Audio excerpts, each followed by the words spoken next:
বড় খবর, উত্তর 24 পরগনা হিঙ্গলগঞ্জের পঞ্চায়েতের কালার বদল, সরকার বদল হয়েছে।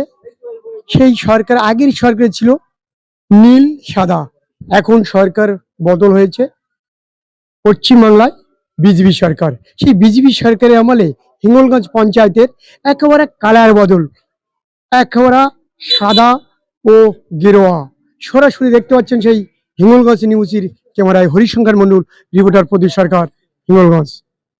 হিঙ্গলগঞ্জ পঞ্চায়েতে বদলে গেল রং, সরকার পরিবর্তনের পর গেরুয়া সাদা সাজ। পশ্চিমবঙ্গে সরকার পরিবর্তনের পর এবার হিঙ্গলগঞ্জ পঞ্চায়েতের রঙেও দেখা গেল পরিবর্তনের ছাপ। উত্তর 24 পরগনার হিঙ্গলগঞ্জ পঞ্চায়েত ভবনে নীল সাদার বদলে করা হয়েছে গেরুয়া ও সাদা রং। 2026 সালে সরকার পরিবর্তনের পর পঞ্চায়েত ভবনের রং বদল ঘিরে এলাকায় শুরু হয়েছে আলোচনা। স্থানীয় সূত্রে জানা যায়, দীর্ঘ বাম আমলে পঞ্চায়েত ভবনের রং ছিল অন্যরকম। পরবর্তী সময় 15 বছর তৃণমূল সরকারের আমলে পঞ্চায়েত ভবনে নীল সাদা রঙের ব্যবহার দেখা গিয়েছিল। এবার সরকার পরিবর্তনের পর সেই রঙের পরিবর্তে গেরুয়া সাদা রঙে সাজানো হয়েছে হিঙ্গলগঞ্জ পঞ্চায়েত। পঞ্চায়েত ভবনের নতুন রং দেখে অনেক সাধারণ মানুষও নিজেদের প্রতিক্রিয়া জানিয়েছেন। তাদের কথায় গেরুয়া সাদা রং দেখতে ভালো লাগছে। কারো কারো বক্তব্য, এই রং তাদের মনের রং, তাই পঞ্চায়েত ভবনের নতুন সাজ তাদের পছন্দ হয়েছে। হিঙ্গলগঞ্জ পঞ্চায়েতের বিজেপির সদস্য অমিত মণ্ডল বলেন, সরকার পরিবর্তনের হয়েছে, এই রং আমাদের হওয়ার কথাই ছিল, সেটাই এবার বাস্তবে হয়েছে, তাই আমাদের খুব ভালো লাগছে। তবে পঞ্চায়েত ভবনের রং পরিবর্তনকে ঘিরে রাজনৈতিক মহলেও শুরু হয়েছে চর্চা।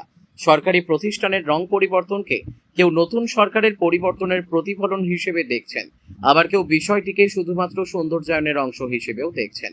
নতুন রঙে সেজে ওঠা হিঙ্গলগঞ্জ পঞ্চায়েত ভবন এখন স্থানীয় মানুষের আলোচনার কেন্দ্রবিন্দু। পরিবর্তন, সরকার পরিবর্তন হয়েছে, সেই সরকার পরিবর্তনের সাথে সাথে আমাদের পঞ্চায়েতও পরিবর্তন হয়েছে। তো নীল সাদা রং তো আগের সরকারের ছিল, আমাদের সরকারের কালার হচ্ছে গেরুয়া সাদা, সেইটাই পরিবর্তন হয়েছে। কোথায় হচ্ছে এটা হিঙ্গলগঞ্জ গ্রাম পঞ্চায়েত। কেমন লাগছে? হ্যাঁ, এটা দেখে আমরা খুব খুশি এবং সাধারণ মানুষও এই কালারটা দেখে খুব খুশি তারা। আপনার নাম? আর আমার নাম অমিত মণ্ডল, আমি হিঙ্গলগঞ্জ গ্রাম পঞ্চায়েতের পঞ্চায়েত সদস্য, 110 নম্বর বুথ। আপনার নাম? খুব ভালো লাগছে। আগে যে কালারটা ছিল নীল সাদা, সেটা এখন সরকার পরিবর্তন হয়ে গেরুয়া সাদা হয়েছে, খুবই ভালো লাগছে। এটা আনন্দিত আমরা খুবই। আমার নাম দেবাশিস পাল। কোথায় হচ্ছে এটা? এটা হিঙ্গলগঞ্জ গ্রাম পঞ্চায়েত। সরকার পরিবর্তন হয়েছে, রং তো চেঞ্জ হবেই, ঠিক ভালো লাগছে। কি রং হচ্ছে এখন? গেরুয়া সাদা। কোথায় এটা? এটা হিঙ্গলগঞ্জ পঞ্চায়েত। কি নাম? আমার নাম সুখরঞ্জন বিশ্বাস। সাদা আর নীল, তারপর গেরুয়া বসন সাদা হচ্ছে। কেমন লাগছে? ভাল লাগছে।